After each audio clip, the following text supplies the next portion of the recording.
Hello दोस्तों, स्वागत है आप सभी लोगों का लेट्स पढ़ो में। मैं प्रवीण सिंह राव आप सभी लोगों के साथ में इस वीडियो में बात करने वाला हूं रीट लेवल 2 के लिए साइंस के अंतर्गत आप लोगों के नाइट्रोजन गैस के बारे में। इससे पहले मैं ऑक्सीजन गैस और ऑक्सीजन गैस का ही अपर रूप ओजोन गैस के बारे में कंप्लीटली डिटेल में बात कर चुका हूं। तो चलिए दोस्तों, आज का टॉपिक डालते हैं नाइट्रोजन गैस। जैसा कि मैंने आप लोगों को अभी तक दोस्तों पढ़ा दिया है, जो जो टॉपिक वे जाकर के आप प्ले लिस्ट में देख सकते हैं। ठीक है, तो आप टॉपिक डालिएगा दोस्तों नाइट्रोजन। और नाइट्रोजन गैस द्विपरमाणुविक है, इसलिए इसे लिखा जाता है N2। ठीक है, किस प्रकार से लिखेंगे?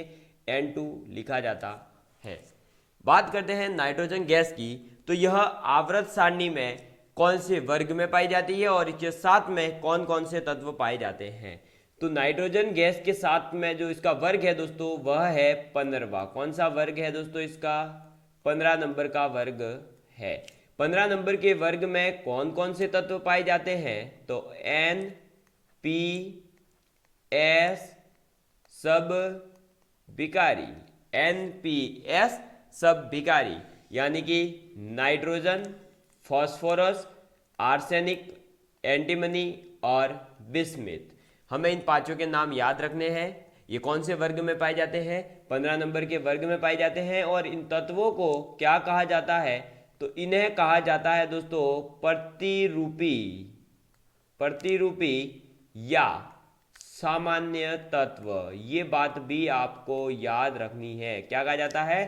प्रतिरूपी या सामान्य तत्व। ठीक है, किससे? तो देखिए, नाइट्रोजन गैस आवर्त सारणी के 15वें वर्ग में पाई जाती है। इसके साथ में पाए जाते हैं NPS सब विकारी, nitrogen, phosphorus, arsenic, antimony, bismuth. इन पांचों तत्वों को प्रतिरूपी या सामान्य तत्व कहा जाता है। ये बात आपको याद रखनी है। यहां पर दोस्तों एक और इंपॉर्टेंट बात आती है इस 15वें वर्ग की, कि ये जो नाइट्रोजन है ये एकमात्र गैस है। ये क्या है? ये एकमात्र गैस है। इस नाइट्रोजन को छोड़ करके जो शेष आपके चारों धातु, जो शेष आपके ये जो चार तत्व है, ये चारों के चारों क्या है? आपके ठोस है। ठीक है, तो नाइट्रोजन क्या है? गैस है। शेष PS सब विकारी, ये चारों क्या है? आपके ठोस है। दूसरी बात आपको याद रखनी है दोस्तों कि नाइट्रोजन और बिस्मिथ को छोड़ करके नाइट्रोजन N और आपके बी, इसको मतलब N और विकारी, इन दोनों N और Bi, नाइट्रोजन और बिस्मिथ, इन दोनों को छोड़ करके सभी के अपर रूप होते हैं। ठीक है, इन दोनों को छोड़ करके क्या है? सभी के अपर रूप उपस्थित है। ठीक है, तो अपर रूप है। ये बात आपको याद रखनी है। इस वर्ग के हैं, इसलिए ये छोटी छोटी जानकारी मैं दे रहा हूं 15वें वर्ग से संबंधित। नेक्स्ट आपको याद रखना है दोस्तों कि आपका नाइट्रोजन और फॉस्फोरस, मैं रेड पेन ले लेता हूं। ये जो नाइट्रोजन और फॉस्फोरस है N और P, ये NP जो है ये क्या है? तो ये है आपके अधातु। क्या है दोस्तों? अधातु है। कैसे है? अधातु है। लेकिन आपके आर्सेनिक और एंटीमनी, ये दो क्या है दोस्तों? तो ये दो है उप धातु। क्या है? उप धातु है। लेकिन जो आपका लास्ट वाला बिस्मिथ बचा है, विकारी बचा है, ये विकारी क्या है? ये विकारी धातु है। क्या है? धातु है। इतनी सारी जानकारी आपको इस 15वें वर्ग से संबंधित थोड़ी सी याद रखनी है। तो मैंने क्या क्या बताया अभी तक? देखिए, नाइट्रोजन, फास्फोरस, आर्सेनिक, एंटीमनी और बिस्मिथ, NPS सब विकारी, ऐसे याद रखोगे। ये पांचों तत्व आवर्त सारणी के 15वें वर्ग में पाए जाते हैं। इन्हें कहा जाता है प्रतिरूपी तत्व या सामान्य तत्व। इसमें नाइट्रोजन गैस है एक केवल, इसके अलावा फास्फोरस, आर्सेनिक, एंटीमनी, बिस्मिथ, ये सब भी क्या है? ठोस है। और नाइट्रोजन और बिस्मिथ को छोड़ करके जो आपके शेष ये तीन है PS सब, ये तीनों क्या है दोस्तों? आपके अपरूपता शो करते हैं। लेकिन नाइट्रोजन और बिस्मिथ आपके अपरूपता प्रदर्शित नहीं करते हैं। फिर आपको मैंने बताया नाइट्रोजन और फास्फोरस अधातु है, लेकिन आर्सेनिक और एंटीमनी उपधातु है। बिस्मिथ क्या है? आपका धातु है। ठीक है दोस्तों, चलिए अब बढ़ते हैं आगे। तो दोस्तों जो ये आपके तत्व है फास्फोरस एंड आर्सेनिक, एंटीमनी, इनकी कुछ अलग अलग प्रकार के अपरूप पाए जाते हैं। वो केवल याद ऐसे ही बता रहा हूं तो याद रख लीजिएगा, थोड़ा इनको नोट डाउन करने की जरूरत नहीं है, आप इसका स्क्रीनशॉट ले लीजिए बस। ठीक है, तो फॉस्फोरस है जैसे, तो फॉस्फोरस, सफेद फॉस्फोरस भी पाया जाता है, लाल फॉस्फोरस पाया जाता है, काला फॉस्फोरस पाया जाता है, सिंदूरी फॉस्फोरस पाया जाता है, बैंगनी फॉस्फोरस पाया जाता है। ठीक है, ये बातें आपको फॉस्फोरस के अपरूप है। इसी प्रकार से आर्सेनिक के भी है, जैसे कि एल्फा आर्सेनिक जिसे पीला आर्सेनिक भी कहते हैं, काला आर्सेनिक जिसे बीटा आर्सेनिक कहते हैं, और दूसरा आर्सेनिक जिसे गामा आर्सेनिक कहते हैं। इसी प्रकार से एंटीमनी, तो ये धातु या रवेदार एंटीमनी, बेरवेदार एंटीमनी या विस्फोटक एंटीमनी, पीला एंटीमनी या एल्फा एंटीमनी कहा जाता है उसे, काला या बीटा एंटीमनी भी कहा जाता है। तो ये एंटीमनी आर्सेनिक और फास्फोरस के क्या थे दोस्तों, अपर रूप थे। ये सब तो बात हुई 15वें ग्रुप से, लेकिन हमें ज्यादा किसके बारे में नॉलेज याद रखनी है, तो ज्यादा हमें पढ़ाई करनी है केवल और केवल नाइट्रोजन गैस के बारे में। तो अब बात करते हैं स्पेशली नाइट्रोजन गैस के बारे में। चलिए दोस्तों, अब टॉपिक डालिए आप स्पेशली नाइट्रोजन गैस, तो N2 गैस। ठीक है, तो सबसे पहले नाइट्रोजन गैस के बारे में जो सामान्य जानकारी है वो पीछे दे दिया।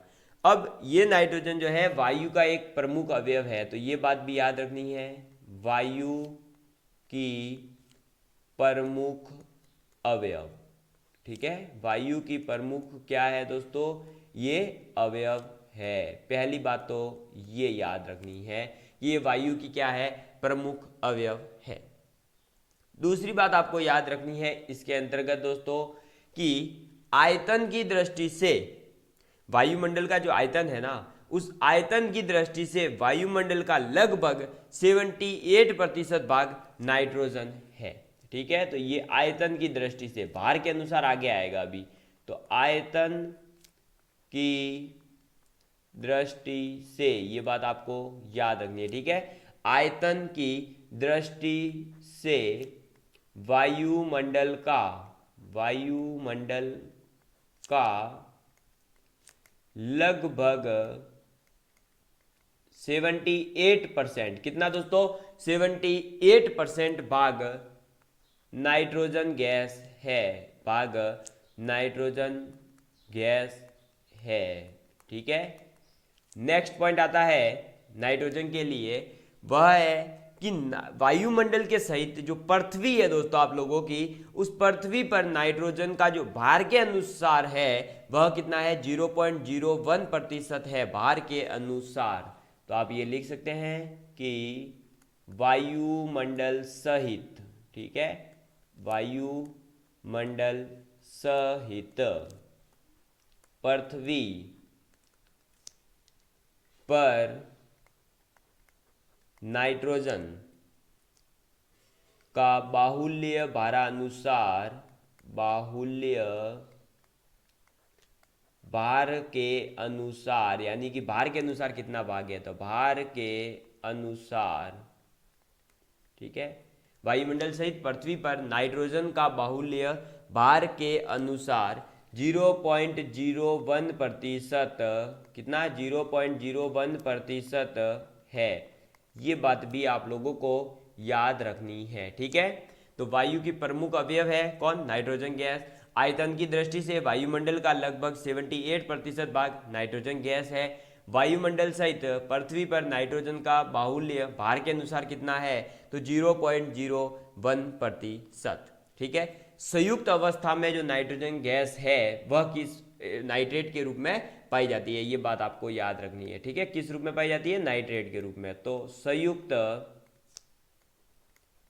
अवस्था में, संयुक्त अवस्था में नाइट्रोजन गैस नाइट्रेट के रूप में पाई जाती है, नाइट्रेट के रूप में पाई जाती है, पाई जाती है। ठीक है, तो संयुक्त अवस्था में नाइट्रोजन गैस नाइट्रेट के रूप में भी पाई जाती है, ये बात आप लोगों को याद रखनी है। ठीक है, और अमोनिया और अमोनियम लवण इनके बारे में हम आगे बात करेंगे, इसलिए अभी उस पॉइंट को नहीं लिखवा रहा हूं, ठीक है। ये बात याद रखिए, ऐसे नहीं कि बार बार पूछो कि सर वो क्यों नहीं लिखवाया, वो क्यों नहीं लिखवाया।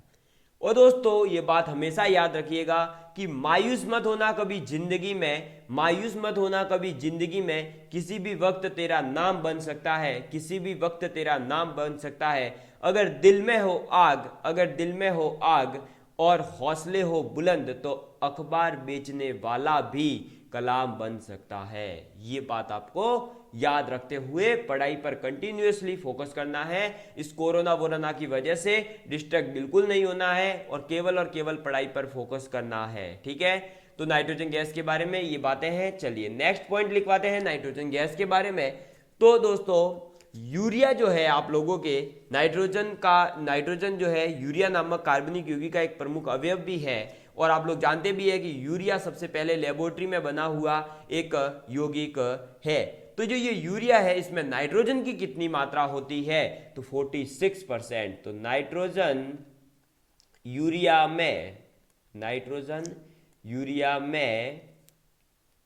46% मात्रा में पाई जाती है, मात्रा में पाई जाती है। ये बात भी आप लोगों को याद रखनी है कि नाइट्रोजन गैस यूरिया में 46% मात्रा में पाई जाती है, ठीक है। चलिए बढ़ते हैं नेक्स्ट पॉइंट इसकी ओर। तो नेक्स्ट पॉइंट आता है दोस्तों आप लोगों के कि जो ये नाइट्रोजन है ये पेड़ पौधों से जो मिट्टी होती है उस मिट्टी में नाइट्रेट्स के रूप में पाई जाती है। किस रूप में पाई जाती है, नाइट्रेट्स के रूप में प्राप्त करते हैं। ये बात भी आप लोगों को याद रखनी है। तो देखिए पेड़ पौधे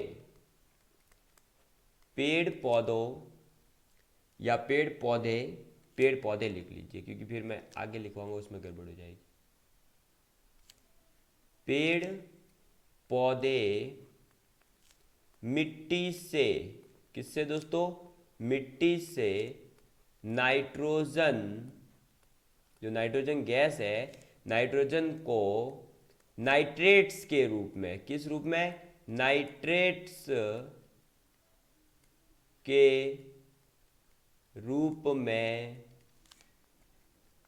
प्राप्त करते हैं। ये बात भी आप लोगों को याद रखनी है, ठीक है, कि जो ये आपके पेड़ पौधे हैं वो नाइट्रोजन किस रूप में प्राप्त करते हैं, तो वे नाइट्रोजन को नाइट्रेट्स के रूप में प्राप्त करते हैं, ठीक है। नेक्स्ट बात आपको याद रखनी है दोस्तों कि जो जीवधारी होते हैं, जिनके अंदर जीव होता है, जो सजीव है, वे जीवधारी नाइट्रोजन को पेड़ पौधों से प्रोटीन के रूप में प्राप्त करते हैं, ठीक है। किस रूप में दोस्तों, प्रोटीन के रूप में। तो लिखिए जीवधारी, कौन दोस्तों, जीवधारी पेड़ पौधों से नाइट्रोजन गैस प्रोटीन के रूप में, किस रूप में दोस्तों, प्रोटीन के रूप में प्राप्त करते हैं, ठीक है। जो जीवधारी है वे पेड़ पौधों से नाइट्रोजन गैस किस रूप में प्राप्त करते हैं, तो प्रोटीन के रूप में प्राप्त करते हैं। इस प्रकार के क्वेश्चंस भी आगे पूछे जाते हैं आप लोगों के, ठीक है।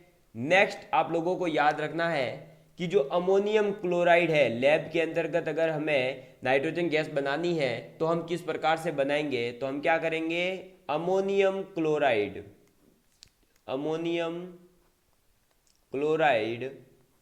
और अमोनियम क्लोराइड के साथ में हम किसे मिलाएंगे दोस्तों, उसमें मिला देंगे हम सोडियम नाइट्राइट।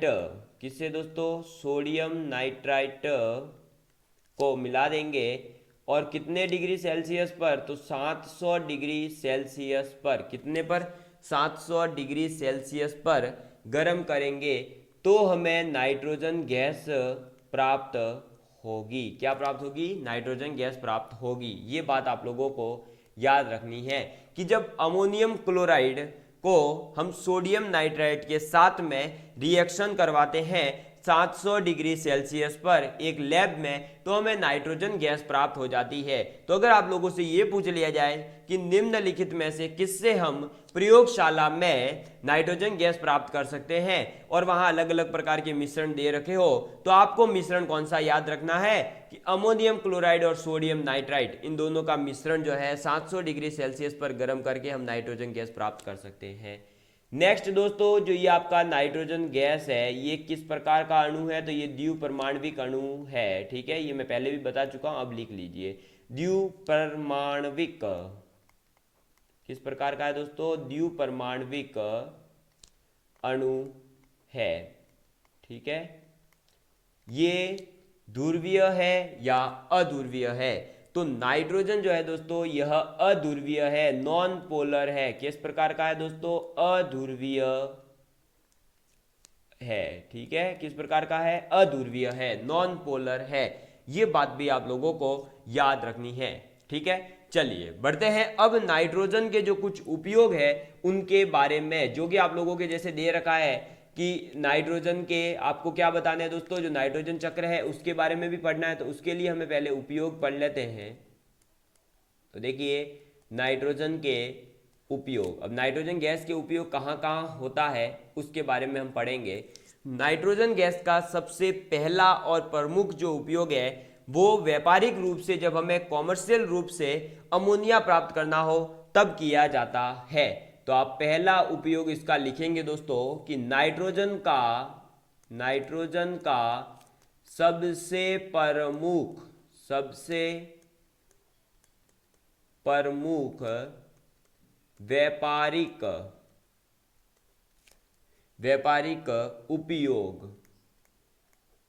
उपयोग अमोनिया के उत्पादन में होता है। किसके उत्पादन में दोस्तों? अमोनिया के उत्पादन में होता है। ठीक है, ये बात आपको याद रखनी है कि जो आपकी नाइट्रोजन गैस है उसका सबसे प्रमुख व्यापारिक रूप से उपयोग अमोनिया के उत्पादन में होता है। ठीक है, जो कि अमोनियम सल्फेट नामक उर्वरक बनाने में भी प्रयुक्त होता है। जो अमोनिया है ये क्या बनाने में प्रयुक्त होता है? तो अमोनियम सल्फेट नामक उर्वरक जो है वो बनाने में उपयोग में लिया जाता है। नेक्स्ट है दोस्तों कि नाइट्रोजन गैस जो है वो विद्युत बल्ब, किसमें दोस्तों?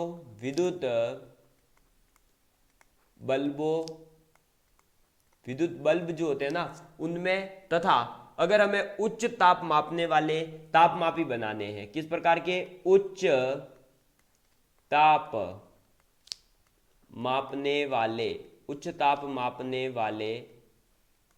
तापमापी, क्या दोस्तों? तापमापी में भरने में काम आता है, भरने में काम आती है। ठीक है, तो ये नाइट्रोजन गैस और कहाँ उपयोगी है? तो विद्युत बल्ब और जो उच्च ताप के मापने के लिए आप तापमापी बनाते हैं उनमें नाइट्रोजन गैस को भरा जाता है। ये बात भी आपको याद रखनी है। नेक्स्ट दोस्तों, जो कृत्रिम रूप से गर्भाधान होता है, कृत्रिम गर्भाधान के लिए बैल के वीर्य को, जो बैल का वीर्य होता है उस वीर्य को द्रव नाइट्रोजन, किसमें दोस्तों? द्रव नाइट्रोजन में रखा जाता है। ये बात भी आपको याद रखनी है, में रखा जाता है। ठीक है, तो कृत्रिम गर्भाधान के लिए जो बैल के वीर्य को है दोस्तों द्रव नाइट्रोजन में ही रखा जाता है। तो नाइट्रोजन गैस के उपयोग कहाँ कहाँ किए जाते हैं? नाइट्रोजन का सबसे प्रमुख और व्यापारिक उपयोग किसमें किया जाता है? अमोनिया के निर्माण में। फिर दोस्तों नेक्स्ट आता है कि नाइट्रोजन का और उपयोग कहाँ किया जाता है? तो विद्युत बल्ब और उच्च तापमान मापने वाले तापमापी को भरने में भी काम में लिया जाता है। नेक्स्ट, कृत्रिम गर्भाधान के लिए बैल के वीर्य को द्रव नाइट्रोजन में रखा जाता है। ठीक है, ये बातें आप लोगों को याद रखनी है नाइट्रोजन गैस से संबंधित। अब बात करते हैं कि नाइट्रोजन का, जो आप नाइट्रोजन चक्र के बारे में पढ़ते हैं, या जो नाइट्रोजन का यौगिकीकरण यानी कि फिक्सेशन ऑफ नाइट्रोजन, उसके बारे में हम पढ़ते हैं। और नाइट्रोजन के यौगिकीकरण की जो दो प्रमुख विधियां हैं, एक प्राकृतिक विधि और एक कृत्रिम रूप से विधि जो है, उनके बारे में बात करेंगे। ठीक है, तो अब आप टॉपिक डालिए दोस्तों, ये आप लोगों की स्पेशली सिलेबस में भी दे रखा है, तो आप डालिए टॉपिक नाइट्रोजन का यौगिकीकरण। ठीक है, नाइट्रोजन का यौगिकीकरण। अब नाइट्रोजन का यौगिकीकरण होता क्या है, इसके बारे में हम पढ़ेंगे। तो नाइट्रोजन का यौगिकीकरण से तात्पर्य है कि वायुमंडलीय नाइट्रोजन से उसके लिए उसके ही नाइट्रोजन के उपयोगी यौगिकों के बनने की जो क्रिया है, उसको नाइट्रोजन का यौगिकीकरण कहा जाता है। ये बात आप नोट डाउन कर लीजिए कि वायुमंडलीय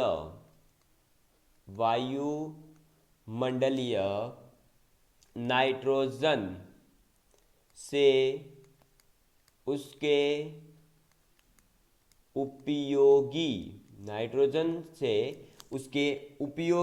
यौगिकों के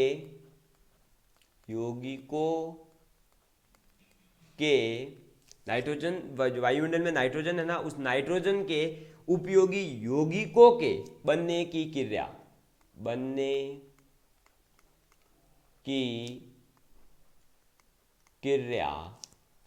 को नाइट्रोजन का यौगिकीकरण कहा जाता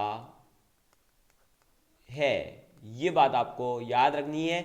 या देखो, नाइट्रोजन का यौगिकीकरण यानी यौगिक बनना, तो नाइट्रोजन के यौगिक बनने का जो प्रोसेस है उसे ही कहा जाता है नाइट्रोजन का यौगिकीकरण। और इसके लिए कितनी विधियां हैं दोस्तों? दो विधियां। कितनी विधियां हैं? दो विधियां हैं नाइट्रोजन के यौगिकीकरण की। अब वो दो विधियां कौन कौन सी है?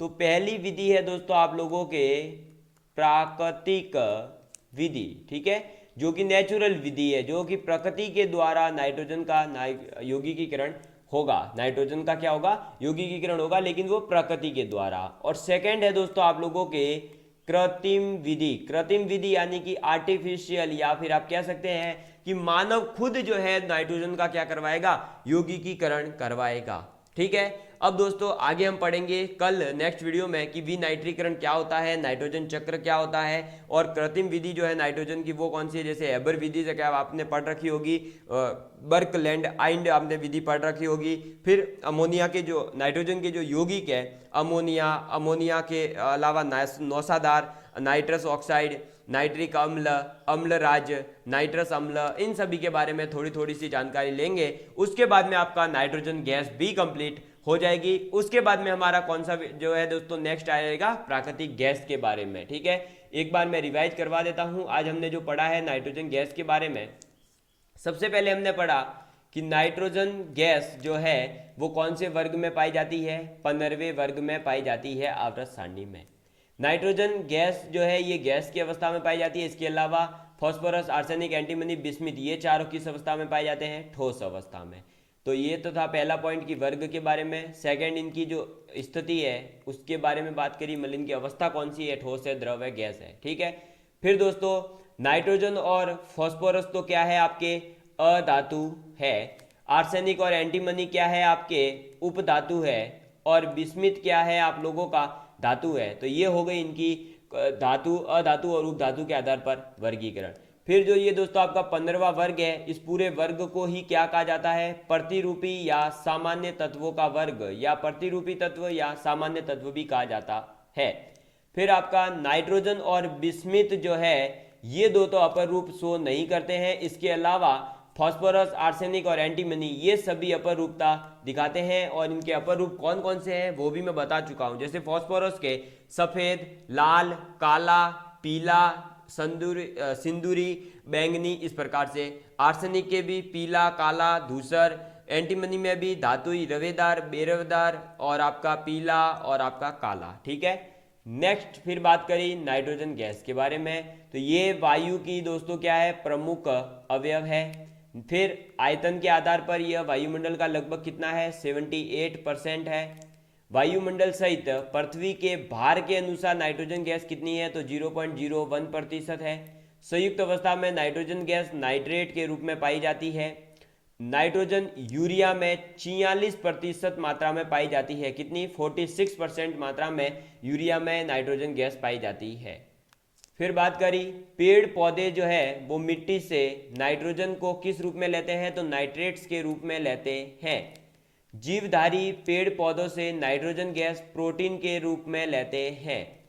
अमोनियम क्लोराइड और सोडियम नाइट्राइट, इन दोनों को अगर 700 डिग्री सेल्सियस पर गर्म किया जाए तो नाइट्रोजन गैस प्राप्त होती है। तो ये है क्या दोस्तों, प्रयोगशाला में बनाने की विधि। ठीक है, तो प्रयोगशाला यानी लैब या प्रयोगशाला की विधि। ठीक है, प्रयोगशाला में नाइट्रोजन गैस कैसे प्राप्त करेंगे, तो अमोनियम क्लोराइड और सोडियम नाइट्राइड को मिलाकर। नेक्स्ट, नाइट्रोजन गैस जो है वो किस प्रकार का अणु है, तो द्विपरमाणविक अणु है और यह अध्रुवीय अणु भी है। चलिए बढ़ते हैं नेक्स्ट पॉइंट की ओर। नेक्स्ट पॉइंट, इसके उपयोग कौन कौन से हैं, तो नाइट्रोजन गैस का सबसे प्रमुख व्यापारिक रूप से जो उपयोग है वो अमोनिया के उत्पादन में किया जाता है।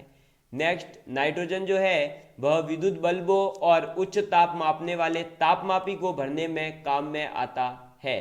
फिर कृत्रिम गर्भाधान के लिए बैल के वीर्य को द्रव में, जो द्रव नाइट्रोजन गैस होती है उसमें रखा जाता है, द्रव नाइट्रोजन में रखा जाता है बैल के वीर्य को, किसके लिए, कृत्रिम रूप से गर्भाधान के लिए। नेक्स्ट दोस्तों, नाइट्रोजन का यौगिकीकरण।